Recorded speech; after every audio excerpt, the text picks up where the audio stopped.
Hello everyone, welcome back to our channel Priya Karmakar official channel. তোমাদের সবাইকে welcome. আর এখন আমি চান টান করে রেডি হয়ে গেছি। আমার মুখে এখনও হলুদ দেখতে পাচ্ছ তোমরা, জানি না কতটা দেখতে পাচ্ছ, ক্যামেরায় বোঝা যাচ্ছে, কিন্তু আমার মুখে পুরো হলুদ হলুদ হয়ে আছে। মানে হাতে পায়ে দিয়েছি কম, অথচ মুখে দিয়েছে বেশি, এরকম একটা ব্যাপার। তার মধ্যে আমার এই ফার্স্ট টাইম আমি আইব্রো করেছি। আইব্রো করার পরে এইখানে মানে কপালে পুরো গোটা গোটা ভর্তি হয়ে গেছে। মানে অ্যালার্জি আছে আমার, তো অ্যালার্জিতে আর কি অ্যালার্জি উঠে গেছিলো। তো এখন একটু একটু কম আছে, কিন্তু এখনও বেশ কি বলবো, চুলকাচ্ছে এই জায়গাগুলো। তো চলো, এখন আমি কোথায় যাচ্ছি না যাচ্ছি অবশ্যই তোমাদের শেয়ার করব। এখন কোথায় যাচ্ছি আমার নিজেরই ঠিক নেই, তবে যেখানেই যাচ্ছি তোমাদেরকে অবশ্যই দেখাবো। তো চলো, আমার সাথে থাকো, আমার ব্লগটা দেখতে থাকো। তো গাইজ, আজকে আমি চলে এসেছি মাসি বাড়িতে, আর এখান থেকে যাব আমি সেই জায়গায় যেখানে যাওয়ার কথা বলছিলাম। এই যে মাসি বললো হাই। মাসিকে কেমন লাগছে বলো, শাড়িটা কিন্তু আমার পছন্দ করা, কমেন্ট করে বলো। আর আমাকে কেমন লাগছে অবশ্যই কমেন্ট করে বলো। চলো, এখন ভাইয়ের স্কুলে যাব প্রথমে। চলো, লাস্ট অব্দি ভিডিওটা দেখতে থাকো আর সঙ্গে থাকো।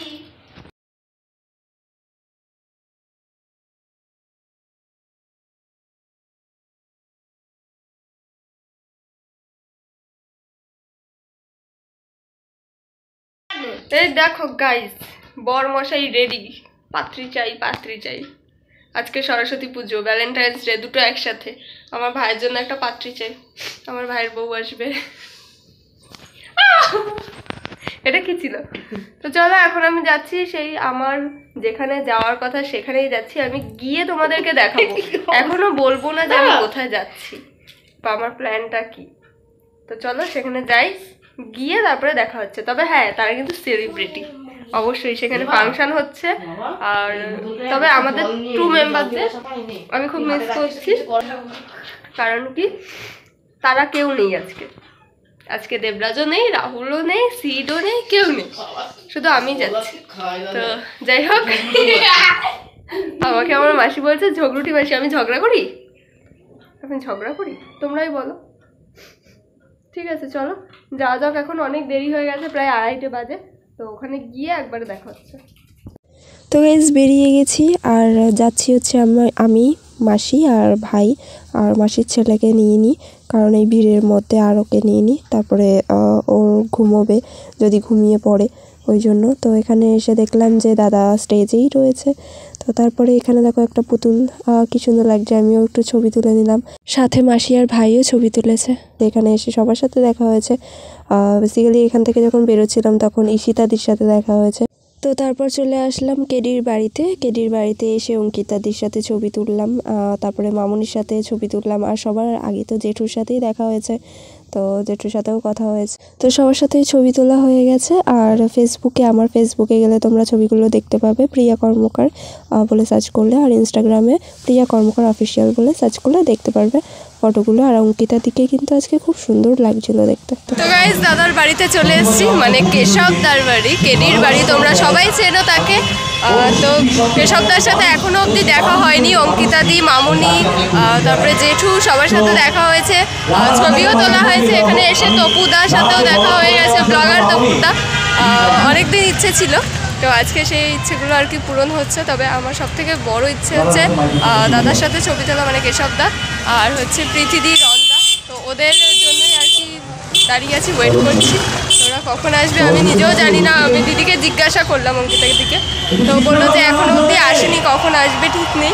তো যাই হোক, অনেকটা দূরে থাকে, তো বাড়িতে অনেকটা দূরে, বর্ধমান যেহেতু, আসতেও একটু টাইম লাগবে। তো দেখি কখন আসে, তখন অবশ্যই ছবি তুলতে পারবো। তো চলো দেখতে থাকো আর সঙ্গে থাকো। তো গাইস, এখানে আমার ভাই পুতুলটার সাথে ভিডিও করতে, ফটো তুলতে ভীষণ পরিমাণে ব্যস্ত। আর এখানে একটা বাচ্চাও ছিল, সেই বাচ্চাটাও পুতুলটাকে দেখে ভীষণ আনন্দ পেয়ে গেছে। আর এখানে দেখো পুতুলটার ব্লগ অনেকেই করছে। পুতুল আমিই বলছি পুতুল, সত্যিকার তো আর পুতুল না, সত্যিই তো মানুষ। তো আমার ভাই খুব মজা পেয়ে গেছিলো ওই পুতুলটাকে দেখে। ও তো কিস ফিস করে দিয়ে একাকার কাণ্ড, আর পুতুলটা লাস্টে ওকে মারছে। তারপরে আমার ভাই যা করেছে তাই দেখো, ওরে বাবা রে বাবা, পেছন থেকে কি, হায় ভগবান, ওর জামা ধরে টানছে। পেছনে একটা বুটুলি ছিল, সেই বুটুলিটা ধরে টান দিয়েছে, সেই নিয়ে সবাই হাসাহাসি করছি আমরা। তো তারপরে এখানে পুতুলটাকে নিয়ে একটা ছেলে ডান্স করছে, সেটাও ব্লগ করছে, সবাই ব্লগার এসছে এখানে। তো এই জায়গাটা খুব সুন্দর ব্যাকগ্রাউন্ডটা ছিল, তো এখানে দুটো একটা ছবিও আমি তুলে নিয়েছিলাম। আর আজকে কেমন একটা যেন আমার লাগছিল, আমার মনে হচ্ছিলো যেন আমার মেকআপটা ঠিক ছিল না, কেমন একটা লাগছিল। তো এখানে দেখো অনেক কষ্টে চলে আসলাম খাওয়া দাওয়ায়। আর এখানে দেখো আমার ভাইও বসে গেছে, আমিও বসে গেছি খেতে। তো খেয়ে দিয়ে তারপরে দেখি কখন আসে প্রীতিদির রন্দা। তো চলো যাওয়া যাক। আর আজকে তো প্রীতিদির রন্দা কেউই আসেনি। আর এখানে দেখো খাওয়া দাওয়ার পরে মাসি আর ভাইকে আমি পাঠিয়ে দিয়েছিলাম বাড়িতে, কারণ আমার মাসির ছেলেকে নিয়ে আসা হয়েছিল না, ওকে বাড়িতে রেখে এসেছিলাম তাই জন্য। তো মাসি আর ভাই চলে গেছে, আর আমি এখানে ছিলাম কিছুক্ষণ ওয়েট করছিলাম যে ওরা হয়তো আসবে, কিন্তু কেউই আসেনি। তো যাই হোক, এইবারের মতন তো কেউ আসলো না, পরের বার দেখা যাবে। আর আমার যেহেতু আগে থেকে কোনো কন্ট্যাক্ট ছিল না যে ওরা আসবে কি না, তো যাই হোক, প্রীতিদির সাথে আমার এর আগে কথা হয়েছিল, মেসেঞ্জারে কথা হয়েছিল, বাট জানতাম না যে আজকে আসবে কি না, শিওর ছিলাম না বা জানা হয়নি। আর এখানে দেখো দাদা মানে কেশবদা স্টেজে আছে, আমি আর সামনে যাইনি, এখান থেকেই ভিডিওটা করেছি। তো গাইজ এখন সন্ধ্যা হয়ে গেছে, আর এখন আমি যাচ্ছি বাড়িতে বলতে আমার মাসি বাড়িতে।